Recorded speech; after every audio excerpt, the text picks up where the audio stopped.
Tonight, allow your breathing to slow, and let the day gently fade away.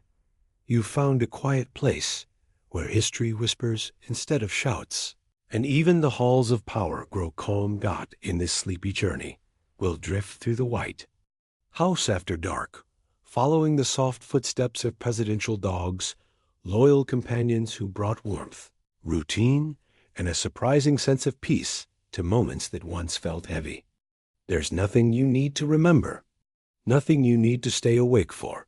Just listen and rest. If these stories help you sleep more deeply, you're welcome to subscribe, so this calm place is always here when night returns. And before you drift off, leave a quiet comment telling us where you're listening from tonight, whether it's a small town, a busy city, or somewhere in between.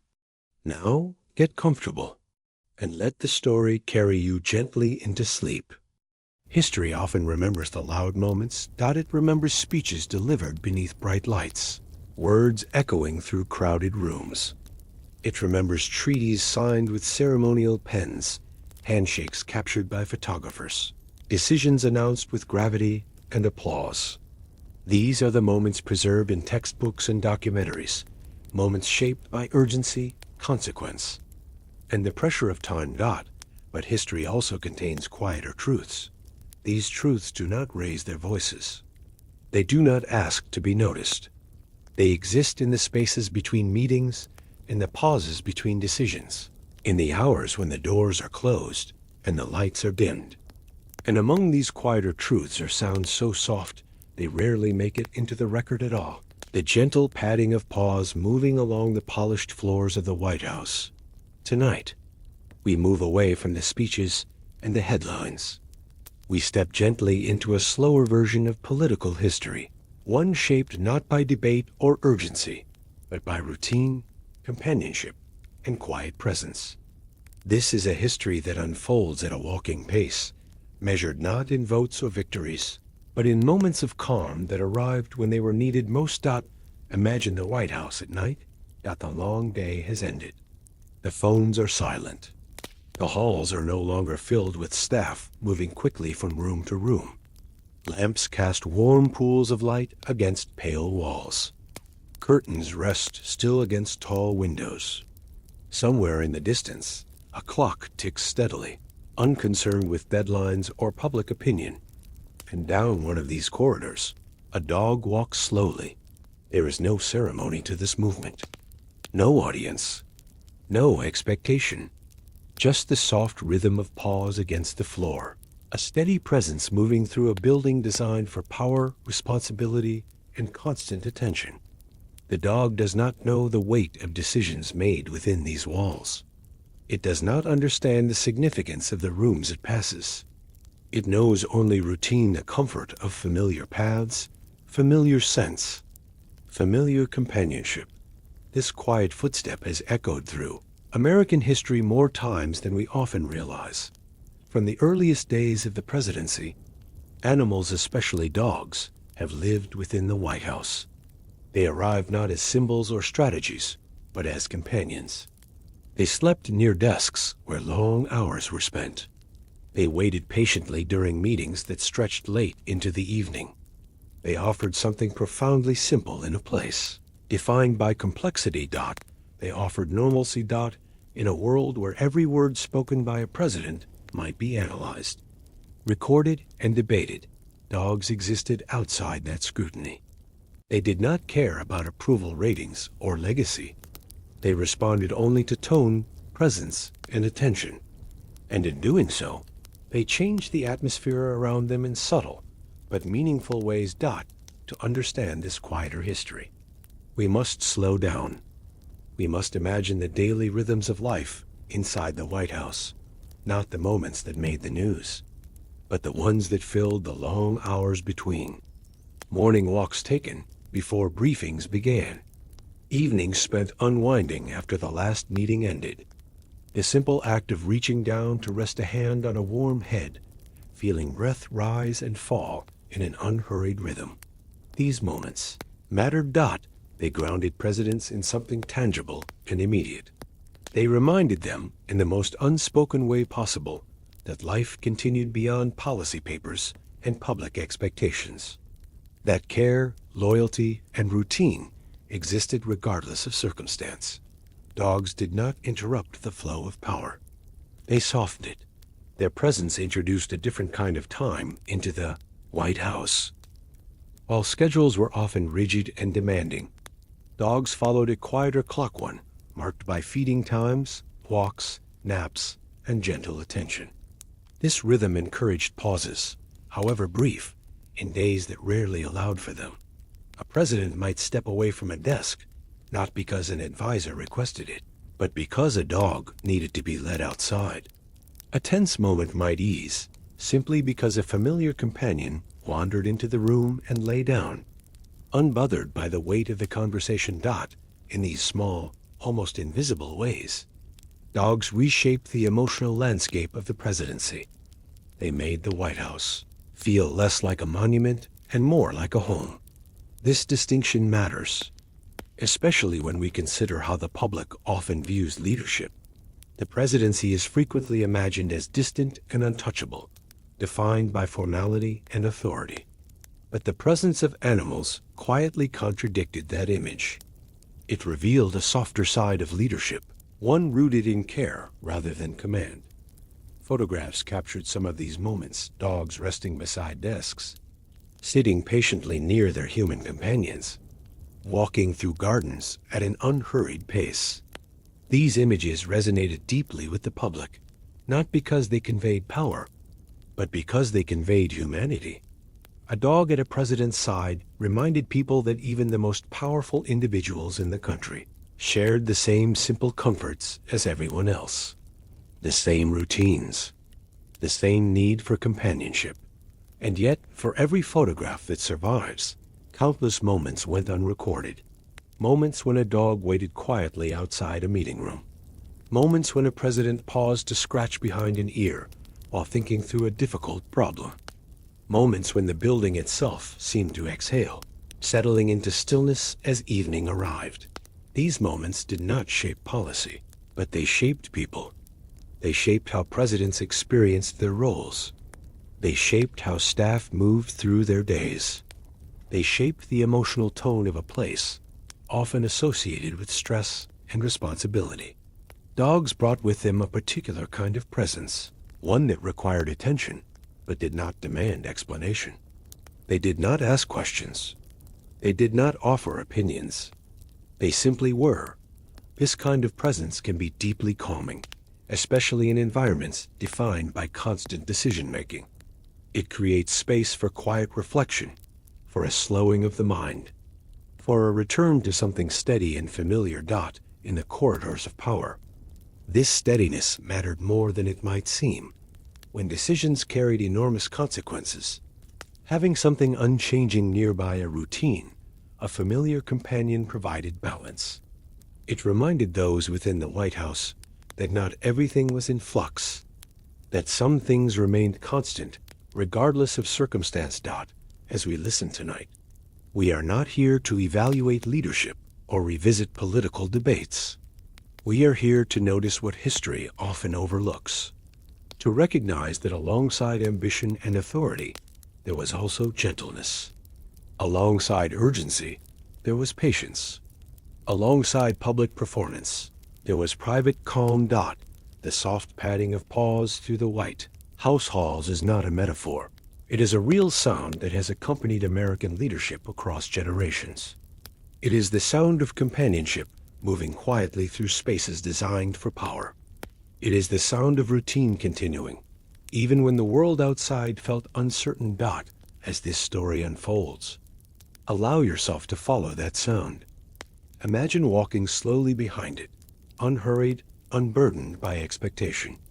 Imagine doors closing softly, lights dimming, and the day gradually releasing its grip. Imagine history not as a series of dramatic moments, but as a collection of quiet ones, strung together by presence and care. Tonight, we begin with that quiet footstep. And as you listen, there is nothing you need to remember, nothing you need to hold on to. Let the story move at its own pace. Let your thoughts slow. Let the rhythm of routine and companionship guide you gently away from the noise of the day. In the corridors of power, calm has always found a way to walk softly. And tonight, it walks with you. Politics, by its nature, is formal. It is shaped by protocol, schedules, and carefully chosen words. It moves through structured meetings and written briefs, through calendars filled weeks in advance, and rooms arranged with intention. In places like the White House, formality is not just expected, it is built into the walls themselves. Every hallway, every office, every desk reflects a long tradition of order and responsibility. And yet, into this carefully arranged world came something wonderfully unscripted. A wagging tail. Dogs did not arrive in political spaces with agendas or instructions. They did not study protocol or memorize titles. They brought with them something far simpler and far more powerful: the steady rhythm of everyday life. Their needs were basic, predictable, and impossible to ignore, and in meeting those needs, the atmosphere around them quietly changed. A dog does not understand urgency the way humans do. When a dog needs a walk, it needs a walk now. Not after the meeting ends. Not once the call is finished. The request is gentle but firm, delivered not in words, but in presence. A nudge, a look, a quiet insistence that routine matters. In a world driven by deadlines, this insistence introduced something rare. Pause. Presidents and staff, members alike, found themselves stepping away from formality, even if only briefly. A walk across the lawn replaced another moment behind a desk. A quiet feeding time interrupted a day of constant discussion. A nap taken nearby softened the edges of an otherwise relentless schedule. These small interruptions did not weaken leadership. They strengthened it. Dogs brought normalcy into spaces where life could easily become abstract. They reminded everyone inside the White House that time still moved according to simple patterns: morning, afternoon, evening. Hunger followed feeding. Energy gave way to rest. These rhythms existed whether or not meetings ran long or decisions weighed heavily. In this way, dogs grounded politics in something deeply human. A president might begin the day surrounded by advisors and briefings, but before long, there would be a moment of quiet, letting a dog outside, watching it explore familiar paths, feeling the air shift from indoor stillness to open space. These moments required attention, but not analysis. Presence, but not performance. And presence, in a place defined by pressure, can be transformative. Staff members felt it too. For aides and security personnel, days often unfolded at a rapid pace. Every movement mattered. Every interaction carried responsibility. In such an environment, a dog offered a different kind of interaction, one without hierarchy or expectation. A dog did not care about rank or role. It responded to kindness and consistency, not authority. This created subtle connections. A staff member stopping to refill a water bowl might exchange a quiet smile with someone passing by. A brief moment of shared calm would unfold without words. These small interactions built a softer emotional texture within an otherwise demanding workplace. Dogs became part of the living rhythm of the building. They slept when the building was quiet. They became alert when footsteps returned. They learned the patterns of daily life just as the people around them did. In doing so, they mirrored the need for balance: activity followed by rest, effort followed by ease. Nap times were especially powerful. There is something disarming about a dog sleeping peacefully in a formal space. It sends an unspoken message: this place is safe enough for rest. In rooms where intense discussions often took place, the sight of a sleeping dog introduced a note of calm. Breathing slowed. Voices softened. The urgency of the moment eased, if only slightly. These moments mattered more than they appeared to. They reminded those present that tension did not need to dominate every interaction. that it was possible to carry responsibility without constant strain. That calm and focus were not opposites, but companions. Dogs also changed how people moved through the space. When walking alone, people often hurry. When walking with a dog, pace naturally slows. Attention shifts outward. The environment becomes part of the experience, rather than something to rush through. In the White House, this meant that walks became moments of quiet reflection, rather than transitions between tasks. A president walking a dog was not thinking in headlines or statements. They were thinking in steps, in breath, in the simple act of being present. These moments did not erase responsibility, but they softened its grip. Feeding times brought their own kind of grounding. Meals for dogs are unremarkable, repetitive, and comforting. The same bowl, the same place, the same quiet ritual. In a world where outcomes were unpredictable, these routines offered certainty. They reminded everyone involved that some things could be relied upon, day after day. This reliability extended beyond the animals themselves. The presence of dogs made the White House feel less like a stage and more like a living space. It introduced the sounds of daily life, gentle movement, occasional excitement, long stretches of quiet. These sounds blended into the background, creating an atmosphere that felt less rigid and more humane. And perhaps most importantly, dogs offered emotional grounding without conversation. There was no need to explain stress to a dog, no need to articulate uncertainty or fatigue. A dog responded to tone, posture, and presence. It sat close when someone seemed tense. It remained calm when voices rose. It stayed without question. This kind of companionship is uniquely stabilizing. In a role defined by constant evaluation.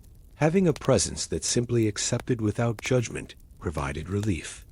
Dogs did not reflect public opinion. They did not react to criticism or praise. They offered consistency in a landscape defined by change. This consistency extended to staff members as well. Working in proximity to power can be emotionally demanding. The pressure to perform, to remain alert, to anticipate needs, all of it accumulates. Dogs quietly absorbed some of that tension.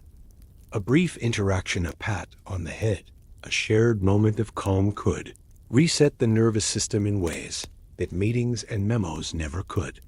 These moments were never announced. They were not part of official schedules. They happened naturally, woven into the fabric of daily life. Politics remained formal. Decisions remained serious. But the presence of dogs softened the atmosphere just enough to make it sustainable. They reminded everyone involved that beneath titles and responsibilities were people who needed rest, routine, and connection. As we listen tonight, it helps to imagine these moments not as interruptions, but as anchors. Anchors that kept the emotional environment of the White House from drifting too far into abstraction. Anchors that connected power to presence, responsibility to routine. A wagging tail did not change history in dramatic ways. It did something quieter. It made history livable. It introduced warmth where there might have been only tension. It introduced rhythm where there might have been only urgency. It introduced softness where there might have been only formality. And in doing so, it changed how politics felt from the inside. As you rest now, let this idea settle gently. Imagine the formality of a grand building easing just a little. Imagine routines unfolding at a human pace. Imagine the steady comfort of presence, unspoken and reliable. When politics met a wagging tail, something rare happened. The world slowed down, and in that slowing, calm found room to exist. There are moments in history when uncertainty feels like the air itself, present everywhere, quietly pressing in from all sides. During such times, people often look not for answers, but for reassurance. Not for explanations, but for signs that steadiness still exists somewhere in the world. For many Americans living through the long anxious years of Franklin Roosevelt's presidency. That reassurance sometimes came from an unexpected place.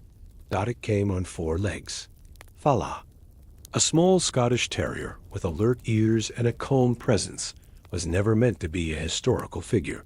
He did not deliver speeches or sign documents. He did not appear on ballots or sit at conference tables. And yet, for millions of Americans, Fala became one of the most quietly comforting figures of the era. To understand why, we must again slow down and move away from the noise of events. We are not here to revisit policies or conflicts. We are here to notice companionship, routine, and the gentle continuity of daily life, elements that mattered deeply when the world felt unstable. Fala entered Roosevelt's life not as a symbol, but as a companion. From the beginning, his role was simple. He followed. He waited. He stayed close. In the White House, where schedules were demanding and expectations unrelenting, Fala became a constant presence. He was there in the mornings as the day began to unfold. He was there in the evenings when the pace finally slowed.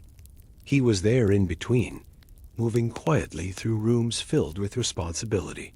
For Roosevelt, whose days were often shaped by physical limitation and emotional strain, this constancy mattered. Fala required no explanation. He did not need to be persuaded or reassured. His needs were clear and predictable: walks, meals, rest, attention. These routines gently structured parts of Roosevelt's day, offering moments that were not defined by obligation to the public, but by care for another living being. There is something deeply grounding about such routines. Feeding. A dog does not change with circumstances. A bowl is filled. A moment of attention is given. The task is completed, and life continues. In a time when much felt uncertain, this reliability offered quiet comfort. Fala accompanied Roosevelt often, including during moments that might otherwise have felt isolating. He traveled with him, rested nearby during work, and remained a steady presence during long stretches of activity and rest alike. In photographs and descriptions from the time, Fala is rarely posed. He simply appears sitting, standing, waiting. This naturalness is what people responded to. For Americans following Roosevelt's presidency from afar, seeing Fala was a reminder that their leader lived within the same rhythms of life they did. He cared for a pet. He paused to acknowledge a companion. He shared moments of affection that required no explanation or justification. These images mattered more than words. At a time when many families were navigating anxiety in their own lives, the sight of a president gently interacting with a dog offered reassurance. It suggested steadiness. It suggested warmth. It suggested that even in a complex world, simple bonds still held. Fala's presence softened the image of leadership without diminishing it. Roosevelt was often seen as strong, composed, and authoritative. Fala added another dimension, not vulnerability, but humanity. The kind of humanity that comes from shared routines and quiet loyalty. The kind that does not need to be explained or defended. Public affection for Fala grew naturally. Newspapers mentioned him. Photographs included him. Stories circulated about his loyalty and presence. None of this felt forced. It felt organic, as though Fala had simply wandered into the public imagination, the same way he wandered through the White House without ceremony, without agenda. Americans did not need to know Fala personally to feel connected to him. Dogs, after all, are familiar. They belong to everyday life. They represent home, routine, and uncomplicated affection. Seeing Fala beside the president bridged a distance that often feels vast. It reminded people that leadership did not exist in isolation from ordinary life. Fala also became a source of emotional continuity. As years passed and circumstances changed, he remained. His presence suggested that not everything was shifting, that some relationships endured regardless of external pressures. This Endurance resonated deeply. People watching, from their own perhaps, listening to the radio in the evening or scanning. Newspapers in the morning found comfort in these small consistencies. They were reminders that gentleness had not disappeared from public life, that care and loyalty still had a place. Even at the highest levels of responsibility within the White House, Fala's role was equally meaningful. Staff members encountered him during their daily routines. He became a familiar figure, part of the environment rather than an interruption. His presence added warmth to spaces that might otherwise have felt purely functional. A passing moment of acknowledgement, a nod, a smile, a brief pause could ease the tension of long days. These moments did not disrupt work. They supported it, quietly reinforcing a sense of shared humanity within a demanding environment. Fala did not change outcomes. He changed atmosphere, and atmosphere, especially over long periods, shapes experience. As Roosevelt moved through his presidency, Fala moved with him, not always at the forefront, but always nearby. This proximity mattered not because it was dramatic, but because it was steady. In many ways, Fala represented the kind of presence people long for during uncertain times. Dependable, familiar, and quietly reassuring. He did not promise solutions. He offered companionship. This distinction is important, especially for a story meant to bring rest. We are not drawn to Fala because of what he did, but because of how he made people feel. Calm, grounded, less alone. For listeners tonight, this feeling is the heart of the story. Imagine Roosevelt at the end of a long day. Papers set aside, voices quiet, the building settling into evening. Somewhere nearby, Fala rests, breathing evenly, unconcerned with the world beyond the room. There is comfort in that image. It reminds us that even in times of uncertainty, small acts of care continue. That companionship does not require explanation. That presence, when offered consistently, becomes a kind of anchor. Americans sense this, even if they could not articulate it fully. Fala became familiar, not because he sought attention, but because he represented something enduring, something gentle, something safe. As time passed, memories of Fala remained intertwined with memories of Roosevelt himself, not because of spectacle, but because of association. The association between leadership and humanity, between responsibility and routine, between public life and private calm. This is why Fala's story continues to resonate, not as a political anecdote, but as a reminder that comfort can exist even in the most demanding circumstances. That reassurance often arrives quietly. That sometimes the most powerful presence in a room is the one that asks for nothing at all. As you rest now, let this story settle gently. Imagine the steady companionship of a familiar presence. Imagine routines unfolding without urgency. Imagine reassurance arriving not through words, but through quiet loyalty. In uncertain times, Fala did not try to change the world. He simply stayed, and sometimes staying is enough. Public life often creates distance. Leaders appear on screens, behind podiums, framed by flags and formal language.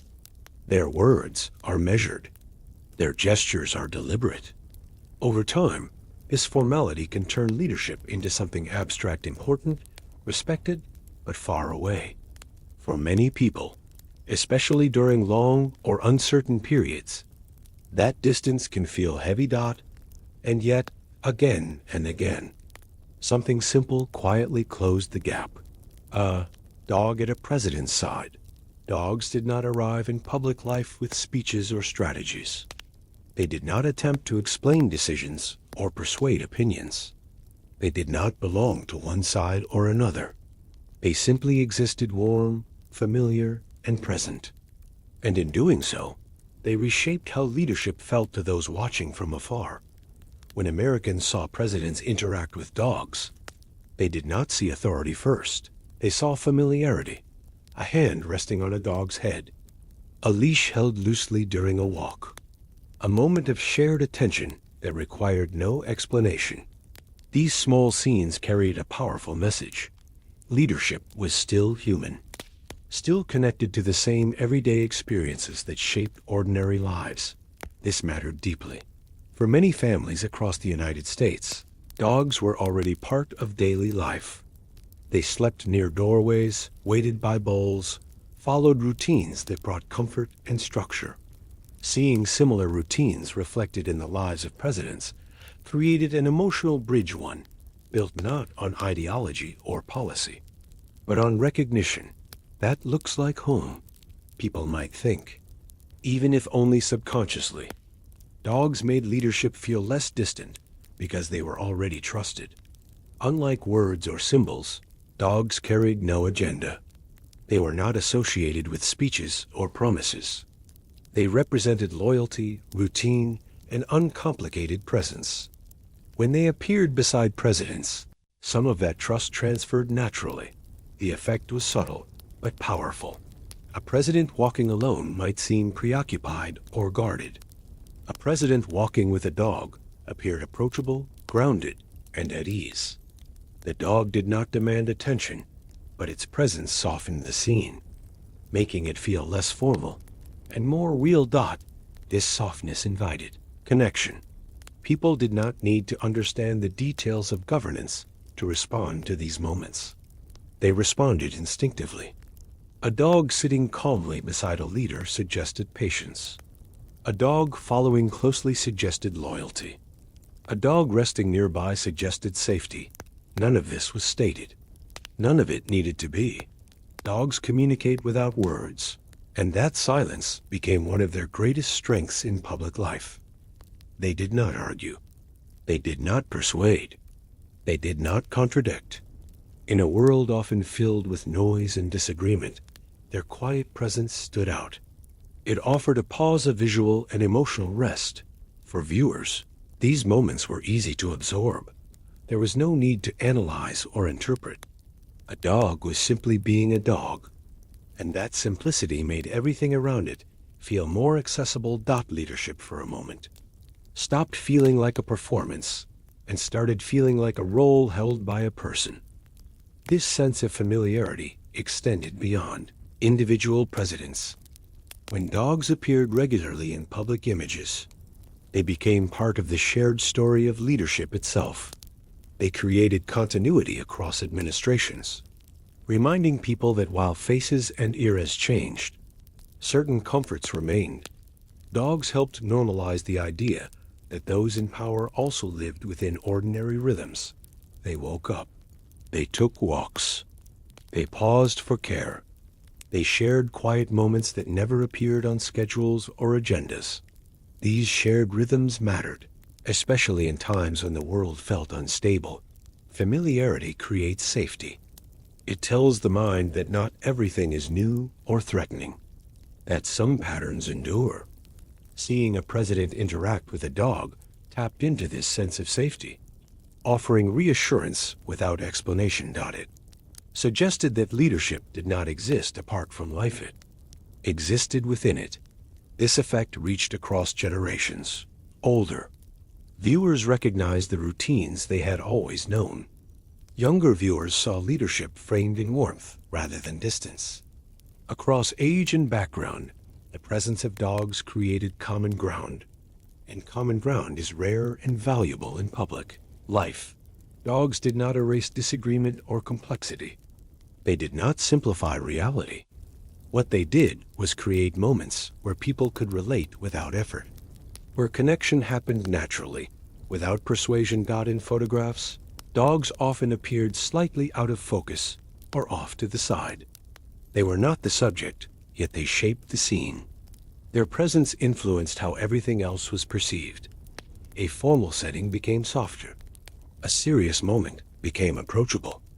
A powerful figure became familiar. This familiarity did not weaken leadership, it strengthened it. People are more likely to trust what feels known, more likely to engage with what feels human. Dogs helped leadership feel less like an institution and more like a relationship. and relationships are built on presence, not perfection. Dogs, by their nature, are present. They respond to now, not to narrative or strategy. This grounded presence subtly influenced how moments were received by the public. When a dog appeared beside a president, it signaled that this moment was not entirely staged, that something real was happening alongside the formality. This sense of authenticity resonated deeply. In an age where images are often curated and messages carefully crafted, the unscripted behavior of dogs stood out. A dog might wander slightly, pause unexpectedly, or simply sit without instruction. These small, unpredictable actions reinforced the feeling that the moment was genuine. People noticed this. Even if only subconsciously, they felt it. And that feeling carried weight. The power of familiarity lies in its ability to bypass analysis. It reaches people before they think, before they evaluate. It offers comfort without argument. Dogs offered that comfort freely. They asked for nothing in return. They did not seek approval. They simply existed, and in doing so, reminded the public that leadership, at its best, is not about distance. It is about connection. As we rest with this idea tonight, imagine those familiar scenes: a quiet walk, a calm presence, a moment without words. Imagine leadership not as something towering and unreachable, but as something that moves at the same pace as a gentle companion. Something that pauses when needed. Something that feels known. The power of familiarity does not come from spectacle. It comes from recognition. And sometimes, all it takes to recognize humanity in public life is the quiet presence of a dog standing nearby, breathing steadily, reminding everyone watching that even in the highest places, life remains wonderfully, comfortingly familiar. There has always been a certain rhythm to the news. Headlines rise and fall.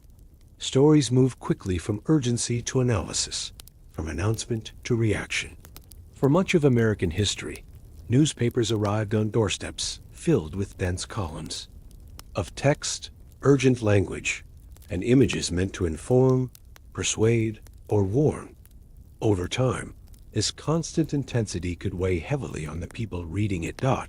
And then, sometimes, something different appeared. A photograph of a president walking with a dog. A short caption mentioning a quiet moment in the garden. An image of a familiar companion resting nearby, unconcerned with the surrounding significance. These moments did not feel like politics. They felt like pause. In newspapers and magazines, editors often lingered on these images, not because they carried policy weight, but because they carried emotional weight of a different kind. They softened a visual landscape of the news, offering readers something gentle amid pages of seriousness. A president with a dog was not a breaking story. It was a resting place. For readers scanning headlines filled with complexity, these images offered visual calm. They invited the eye to slow down, to rest briefly on something familiar and reassuring before moving on. In a world that often demanded constant attention, this mattered more than it seemed. Photographs have a unique power. They bypass argument and explanation. They arrive fully formed, asking only to be seen. And when those photographs showed moments of companionship rather than confrontation, they created space for emotional relief. A dog did not signal urgency. It signaled steadiness. Newspapers understood this instinctively. Even during intense news cycles, images of presidents with their dogs appeared quietly among the pages. Sometimes they were small, tucked beside larger stories. Sometimes they appeared as standalone features, accompanied by gentle descriptions, rather than bold headlines. These placements were not accidental. They recognized a truth about readers. People need moments of rest. Not only physical rest, but emotional rest. The kind that allows the nervous system to settle, even briefly. Dogs provided that. A photograph of a dog sitting calmly beside a president suggested a world still capable of quiet. It suggested that not every moment was urgent. Not every interaction was strained. It reminded readers that ordinary life continued, even in extraordinary places. This was especially meaningful during periods of prolonged uncertainty. When days were filled with heavy news, seeing a familiar animal offered a sense of continuity. Dogs looked the same from one photograph to the next. Their presence did not escalate or resolve stories. It simply remained. This constancy was deeply comforting. Readers might pause longer over these images without realizing why. Their eyes traced the relaxed posture of the dog, the unguarded moment between human and animal. The mind followed suit, easing its grip on worry and anticipation. These were not moments meant to persuade. They were moments meant to breathe. In a time before constant screens, newspapers held a special place in daily routine. They were often read in the morning with coffee or in the evening after the day had ended. Encountering an image of calm within those pages could gently shape the emotional tone of the entire reading experience. A tense headline followed by a soft photograph changed how the story felt, not because the content was altered, but because the emotional pacing shifted. Dogs slowed things down. They reminded readers that while events unfolded quickly, life itself moved at a more human pace. That routines, walks, naps, companionship still existed alongside public life. Photographs captured this beautifully. A president bending slightly to acknowledge a dog. A leash held loosely rather than tightly.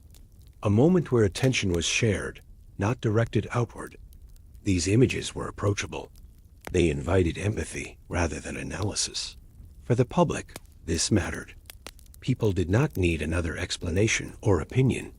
They needed reassurance that calm had not vanished entirely. That warmth still appeared, even briefly, within the public sphere. Dogs provided that reassurance without effort. They did not look staged, even when cameras were present. Their expressions were honest, their movements unscripted. This authenticity made the images feel trustworthy in a way words often struggled to achieve. Readers sensed this. They felt that what they were seeing was real, not a message, but a moment. And moments like these linger. Long after specific headlines faded, many people remembered the images of dogs beside presidents. Not because they were dramatic, but because they were soothing. They left a gentle impression, one that softened the memory of an otherwise intense period. This effect extended beyond individual readers. In homes across the country, newspapers were shared, pages were folded, images were pointed out. A brief comment might be made, "That's nice," or "Looks peaceful." These small reactions mattered. They created shared pauses, moments where the conversation shifted away from tension and toward something familiar. Dogs made the news feel less heavy. They did not change the facts, but they changed the feeling. Over time, this became part of the public's relationship with leadership itself. Seeing presidents not only as decision makers, but as companions in quiet moments, helped balance the emotional narrative. It reminded people that leadership existed within a broader human context. Even when trust felt strained, these images offered something neutral. A dog did not belong to one side or another. It did not reinforce division. It existed outside of argument, offering a rare point of emotional agreement. Most people could agree on one thing: a calm dog is comforting. This shared response created a subtle sense of unity, even if only briefly. It allowed readers from different backgrounds to rest in the same moment of visual calm. And rest is powerful. Rest allows perspective. It allows patience. It allows the nervous system to reset before returning to complexity. In this way, media, moments that didn't feel like politics, played an important role in sustaining public attention over time. They made engagement possible without exhaustion. They allowed people to stay connected without feeling overwhelmed. As we think about these images now, it helps to imagine the quiet they carried, the rustle of newspaper pages, the stillness of a morning table, the pause before turning to the next story. In that pause, A photograph of a president with a dog offered more than information. It offered calm. And calm, especially when shared widely, becomes a kind of collective breath. Tonight, as you rest, let that breath return. Imagine those soft images lingering gently, asking nothing of you, no reaction, no opinion, just presence. Media moments that didn't feel like politics mattered because they reminded people of something simple and true. Even in a world filled with urgency, there are still moments that allow us to rest. Sometimes, all it takes is a familiar companion quietly standing beside power, reminding us that calm has always had a place in the story. Some names in history arrive quietly, not through speeches or monuments, but through stories that feel personal the moment they are heard. They do not announce themselves as important. Instead, they settle gently into memory, carried forward because they remind people of something familiar and comforting. Checkers is one of those names. Americans first heard about checkers. They did not hear about a policy, a position, or a plan. They heard about a dog, a simple family companion whose presence spoke more clearly than any argument ever could. And while history often frames checkers within a political moment, tonight we move away from that framing entirely. Here, checkers is not a symbol. Checkers is an emotional anchor. At a time when public life often felt distant and formal, the story of checkers offered something grounding. It reminded people that behind the carefully constructed image of leadership were ordinary attachments shaped by loyalty, routine, and care. Dogs occupy a special place in family life. They are not impressed by status. They do not respond to titles. They understand households, not hierarchies. They notice tone of voice, familiar footsteps, and daily rituals. Because of this, they naturally represent shared values that cross social and cultural boundaries. Checkers represented home. When people heard about checkers, they did not imagine press conferences or official meetings. They imagined kitchens, living rooms, backyards. They imagined children growing attached to a pet. They imagined routines built around feeding times, walks, and the quiet companionship that fills a house when words are not needed. This imagination mattered. Storytelling involving pets has always had a unique power to humanize. It bypasses complexity and speaks directly to experience. Most people know what it means to care for an animal, or at least to witness that care. The emotions involved, responsibility, affection, patience are deeply understood.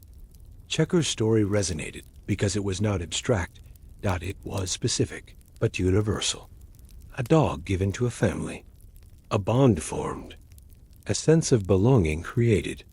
These elements are timeless, and they remain meaningful regardless of circumstance. For audiences listening at the time, checkers became a reminder of shared values. Loyalty was the most obvious.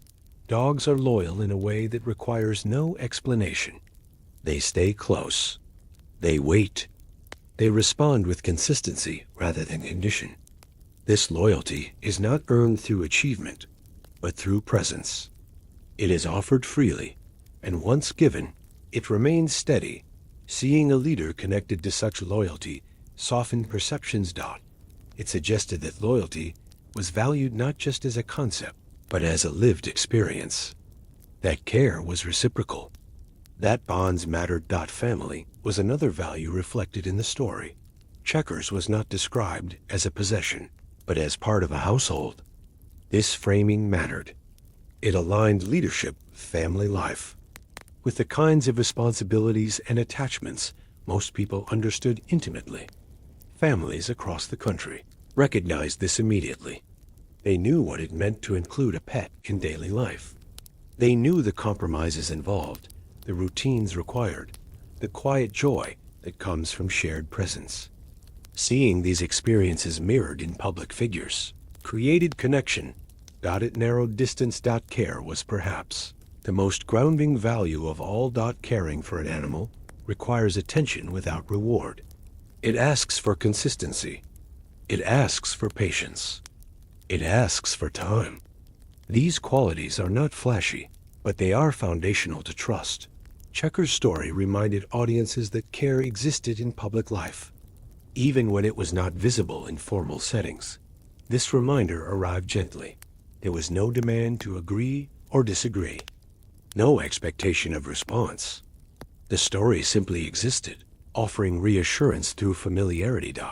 This is the calm power of pet storytelling. It shifts focus away from abstraction and toward relationship. It reframes leadership not as performance, but as participation in ordinary life. Checkers did not speak. He did not perform.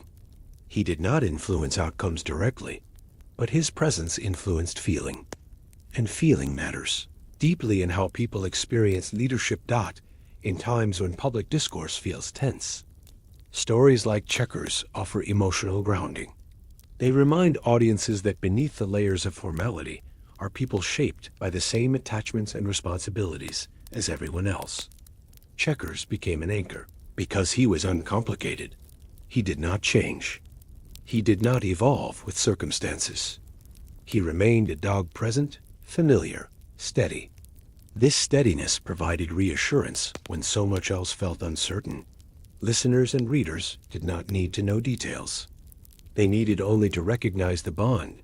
And recognition is powerful. It creates a sense of, this is something I understand.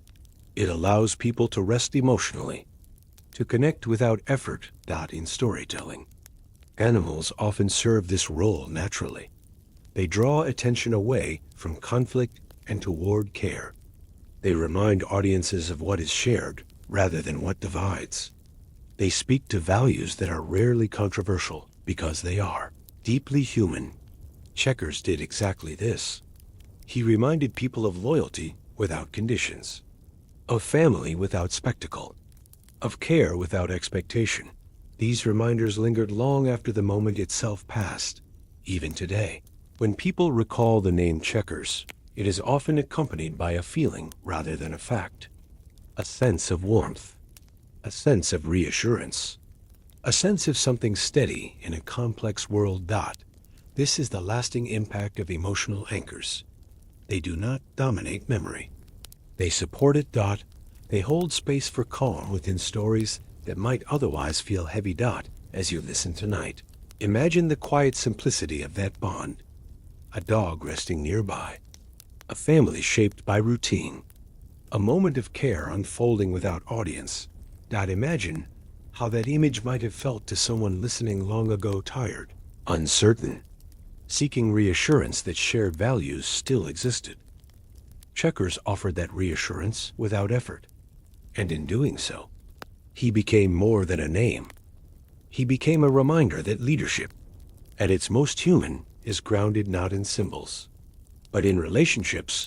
Not in arguments, but in care. Not in distance, but in familiarity. As you drift deeper into rest, let that calm settle. Loyalty remains. Family remains. Care remains. Sometimes, all it takes to remember this is the quiet story of a dog waiting patiently, anchoring the moment, and reminding us that reassurance often arrives in the simplest forms. Diplomacy is often imagined as a carefully choreographed exchange. There are formal greetings, precise seating arrangements, prepared remarks, and moments measured in protocol. Every gesture carries meaning. Every pause is noticed. In international settings, state visits, diplomatic receptions, quiet introductions between leaders, there is little room for spontaneity. The atmosphere can feel restrained, even tense, as participants navigate expectations shaped by history and responsibility. And yet, sometimes something unexpected wanders into the room. A dog. Not announced, not scripted, not aware of borders, titles, or traditions. Simply present. In those moments, the tone shifts almost immediately. Dogs have a remarkable way of dissolving formality without trying. They do not recognize rank. They do not adjust behavior based on status. They respond to voices, movements, and energy in a way that feels instinctive and honest. When a dog enters an international setting, it introduces an element that no amount of planning can replicate: natural ease. This ease matters more than it might seem. In diplomatic environments, tension often arrives before words are spoken. People enter rooms carrying expectations of seriousness, of caution, of careful positioning. Dogs, by contrast, enter carrying nothing at all. Their presence interrupts the unspoken stiffness, offering a moment where posture softens and attention shifts. A smile appears. A small laugh follows. The room breathes. These moments are not grand or memorable in the traditional sense. They are brief, often unrecorded, but they change how conversations begin. And beginnings matter. When introductions start with warmth rather than rigidity, dialogue flows differently. Voices relax. Shoulders lower. The emotional tone of the interaction becomes more open. Dogs do not intend to create this effect, but intention is not required for impact. In many international visits, dogs appeared quietly alongside leaders during informal moments. A walk through a garden, a pause between events, a reception where conversation had not yet found its rhythm. In these spaces, dogs acted as gentle bridges connecting people before language or protocol could intervene. A guest might comment on the dog's calm nature. A shared observation might turn into an easy exchange. A formal introduction might transform into a moment of genuine connection. These interactions did not erase differences. They softened the space in which differences were addressed. Dogs offered common ground that required no negotiation. Most people, regardless of background, understand how to respond to a calm animal. The response is instinctive: attention, kindness, curiosity. These shared reactions create a subtle sense of alignment. Alignment does not mean agreement. It means comfort. And comfort is invaluable in settings where stakes are high. Diplomatic receptions often unfold under the weight of expectation. Each participant is aware of history, of perception, of the importance of saying and doing the right thing. Dogs, unaware of all this, move freely within the moment. Their ease invites others to do the same, if only briefly. A dog approaching calmly encourages stillness rather than defense. A dog resting nearby suggests safety rather than scrutiny. A dog receiving gentle attention invites presence rather than performance. These effects accumulate quietly. By the time formal conversation begins, something has already shifted. The atmosphere feels less rigid. The room feels more human. Participants are no longer just representatives of nations. They are people sharing a moment. This subtle shift has lasting influence. Conversations that begin with ease are more likely to continue with openness. Not because positions change, but because listening improves. People who feel comfortable are more receptive. They are more patient. They are more willing to engage thoughtfully. Dogs facilitate this without effort. They do not dominate attention. They do not distract from purpose. They simply exist, offering a reminder that even in formal spaces, gentleness has a place. In quiet introductions between leaders, dogs often served as neutral companions. They did not belong to either side. They did not represent policy or intent. They represented presence. This neutrality made them ideal icebreakers, connecting people without implying direction or outcome. A shared moment of interaction with a dog does not require translation. It does not carry cultural weight. It exists in a space that feels universally accessible. This universality is rare in diplomacy. So much of international engagement requires careful navigation of difference. Dogs bypass that complexity, offering a moment that feels familiar regardless of origin. In many ways, dogs created micro-moments of peace. Not peace in the formal sense, but peace as ease. Peace as relaxation. Peace as the absence of immediate tension. These moments did not resolve issues, but they improved the emotional environment in which issues were discussed. An emotional environment shapes outcomes more than we often acknowledge. A room that feels calm encourages thoughtful exchange. A room that feels stiff encourages caution. Dogs tipped the balance gently toward calm. They did this simply by being themselves. They did not interrupt conversation. They did not demand attention. They remained nearby, anchoring the moment in something tangible and non-threatening. This presence was especially powerful during quieter moments of diplomacy, not the public ceremonies, but the spaces in between, the walks, the pauses, the informal gatherings where real relationships begin to form. In these spaces, dogs were most effective not as tools, but as companions. They reminded everyone present that connection does not always begin with words. Sometimes it begins with a shared smile, a nod of appreciation, moment of quiet attention directed toward something uncomplicated. These moments lingered. Participants might not remember exact words spoken during early exchanges, but they remembered the feeling, the sense that the room was welcoming rather than guarded.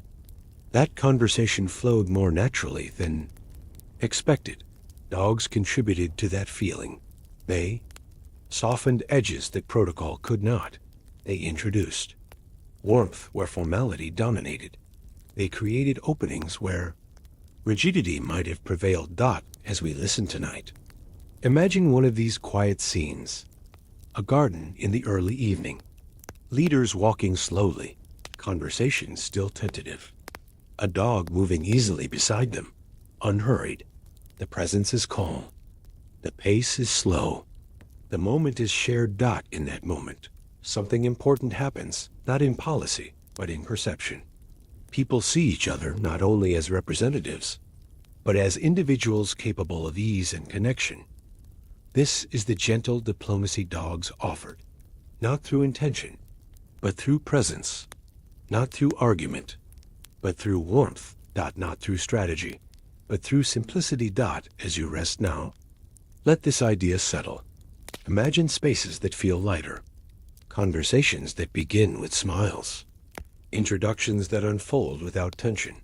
Dogs, in their quiet way, have always known something humans sometimes forget, that calm opens doors more effectively than force, and that sometimes the most meaningful connections begin not with words, but with a gentle presence, quietly easing the room into something softer and more human. In a world shaped by borders, agreements, and carefully chosen words, some of the most meaningful gestures arrive without speeches at all. They arrive quietly. They arrive on four legs. Across history, animals, especially dogs, have occasionally been offered as gifts between nations. These moments were never loud or forceful. They did not announce demands or expectations. Instead, they unfolded gently, framed not by policy, but by intention. In these exchanges, the animal itself became a silent symbol, one that spoke of goodwill, trust, and shared humanity in a world that could often feel hard and unyielding. To understand why these gifts mattered, we must once again slow down. We must move away from the language of strategy and instead listen to the language of care. Not an animal offered as a gift is not an object.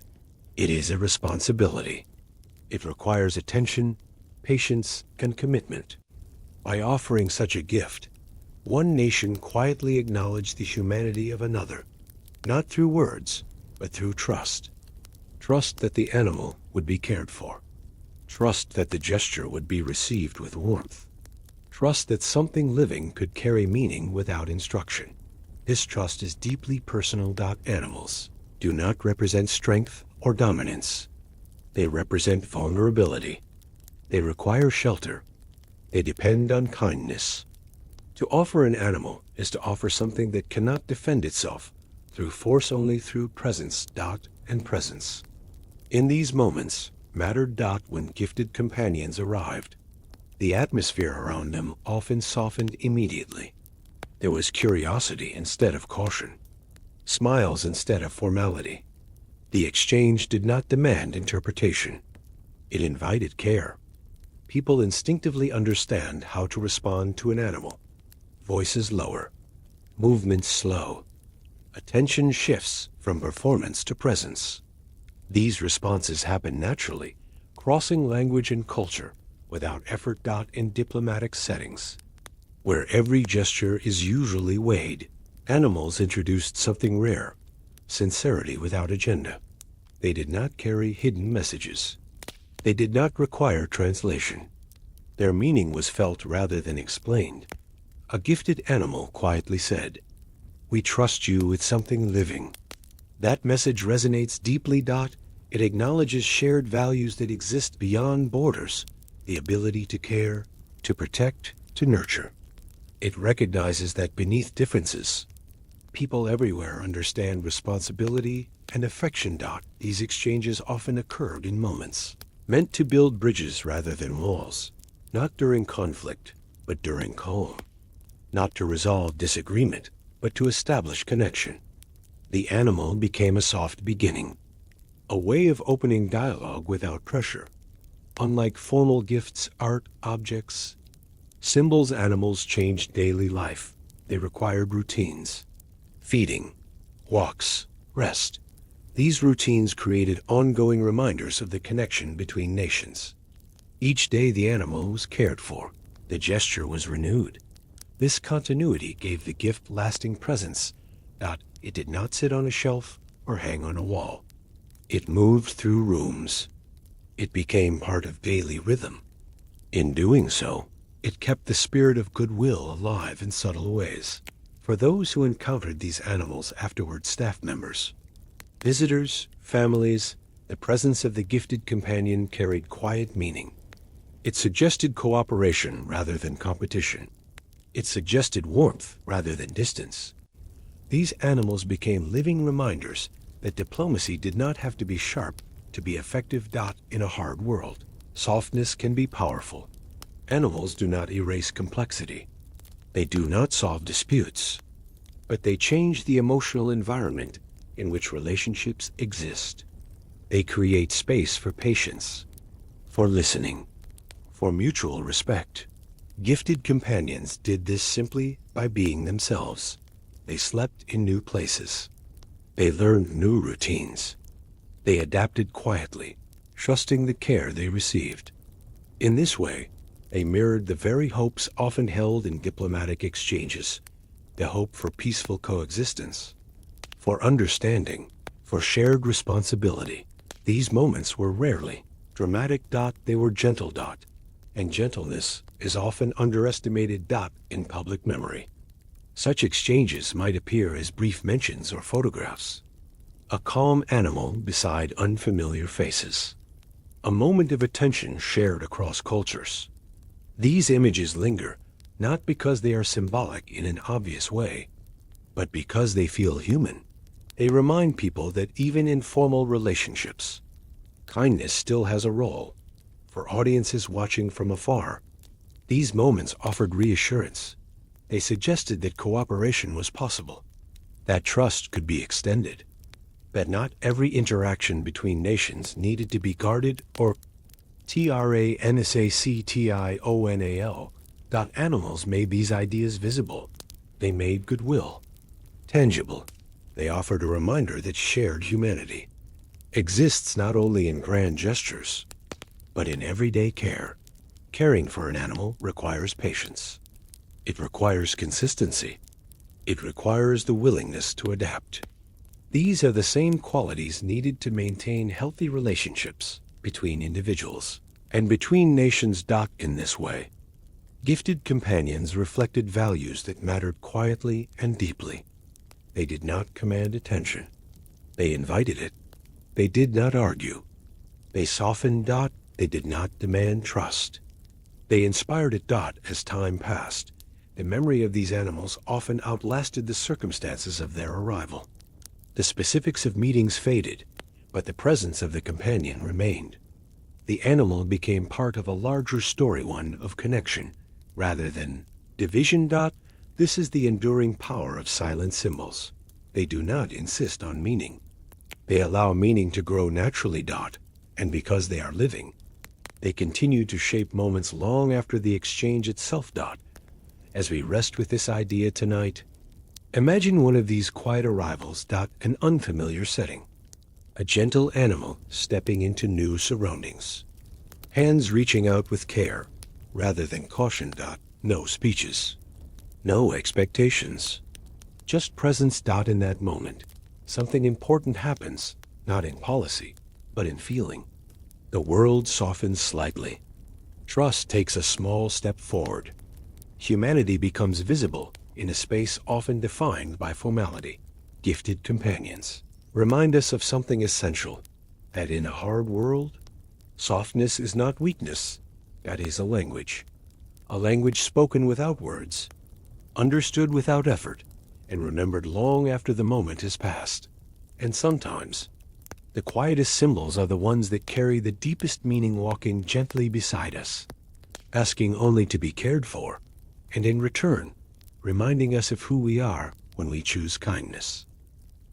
The Oval Office is often imagined as a place of motion. People picture constant activity, doors opening and closing, voices rising and falling, papers exchanged, decisions pressing forward without pause. It is easy to think of this room as a center of urgency, a space where every moment carries weight and consequence.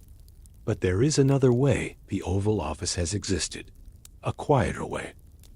One shaped not by constant movement, but by routine, not by urgency, but by presence. And within that quieter version of the room, dogs often played an unspoken role. Imagine the Oval Office during a long meeting. The chairs are arranged carefully. Conversations move steadily, sometimes circling the same points again and again. The atmosphere is serious, focused, heavy with responsibility. Outside the tall windows, light shifts slowly across the day, unnoticed by most in the room.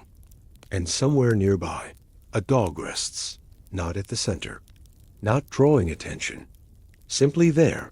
Perhaps the dog is curled near a chair, breathing evenly. Perhaps it lies stretched out on the rug, head resting on its paws. It does not react to every voice or gesture. It understands, instinctively, that this is a place of waiting. This waiting matters. Dogs are remarkably skilled at stillness. When there is nothing required of them, they settle into rest without guilt or distraction. They do not replay conversations in their minds. They do not anticipate outcomes. They exist fully in the present moment.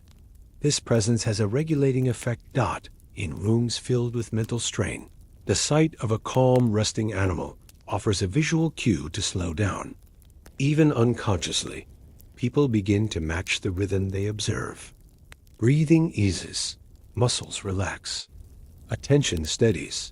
The dog does not intervene. It does not interrupt. It simply remains calm, and that calm spreads. During long workdays, this steady presence becomes even more valuable. Hours pass. Meetings blend into one another.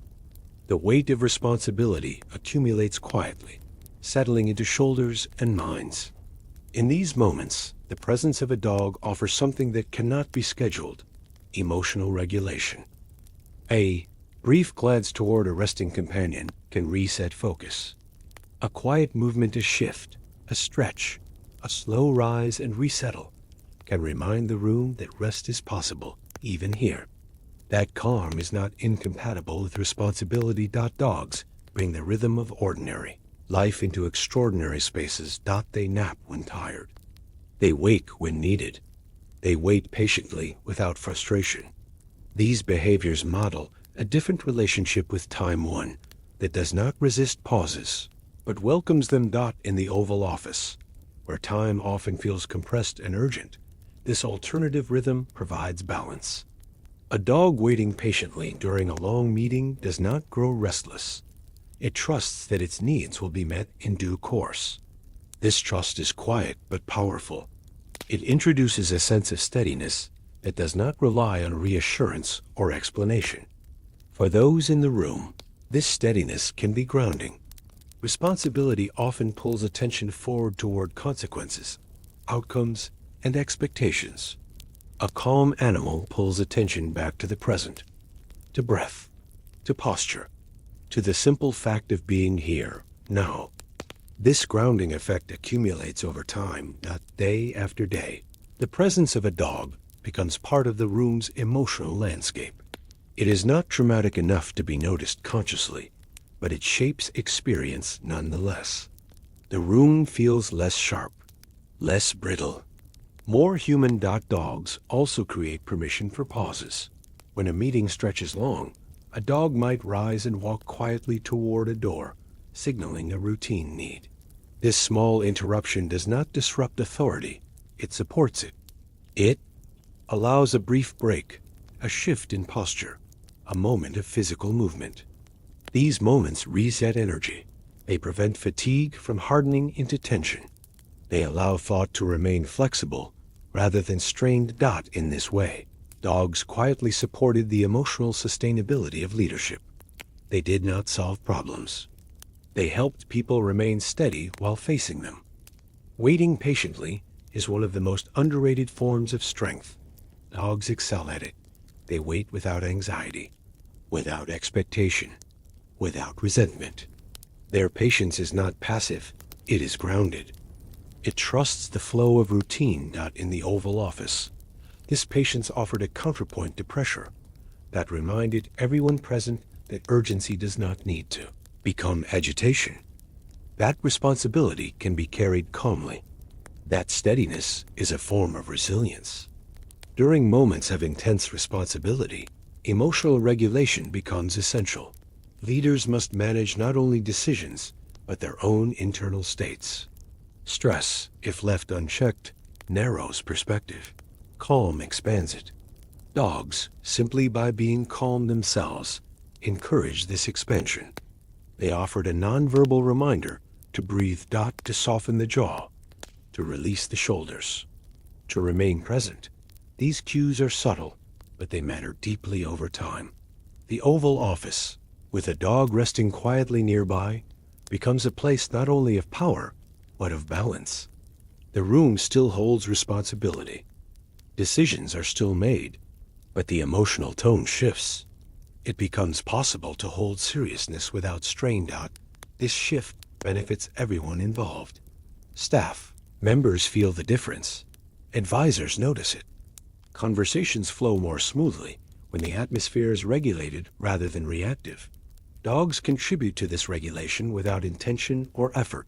They do not analyze. They do not evaluate. They respond to energy rather than content. And by remaining calm, they invite calm. As the day stretches into evening, this presence becomes even more meaningful. Fatigue sets in. Focus wavers. The temptation to rush grows. In these moments, a resting dog embodies the permission to slow down. It reminds the room that rest is not a failure, that pauses do not weaken outcomes, that care for oneself and others supports clarity rather than undermining it. Imagine the Oval Office late in the day. The light outside softens. The room grows quieter. Papers are set aside. Voices lower naturally. A dog lifts its head briefly, then settles again. There is a sense of completion, not because everything is resolved, but because the day has reached its natural close. This is routine at its most grounding, not rigid, not forced, simply steady. Dogs helped create this steadiness. They made the Oval Office not only a place of decision, but a place of presence. A space where responsibility could coexist with calm. As you listen tonight, let yourself imagine this scene slowly. The room is quiet. The pace is unhurried. The presence is steady. There is nothing to perform, nothing to prove. Only the gentle rhythm of being. In the Oval Office, amid intense responsibility, dogs offered something invaluable. They offered a way to remain regulated without words. They offered calm without instruction. They offered routine without rigidity. And in doing so, they helped transform a room known for power into a place where quiet presence could exist, patiently waiting, breathing evenly, reminding everyone there that even in the most demanding spaces, calm has always had a seat. There are forms of relief that arrive quietly. They do not announce themselves as solutions. They do not come with instructions or explanations. They are not written down, scheduled, or debated. They simply happen through presence, routine, and the gentle reassurance of being accompanied. For many presidents, dogs offered this kind of relief not as treatment, not as strategy, but as something far more subtle and enduring, therapy without words. The presidency is a role shaped by constant attention. Every action is observed. Every decision carries consequence. Even moments of rest can feel conditional, framed by responsibility rather than release.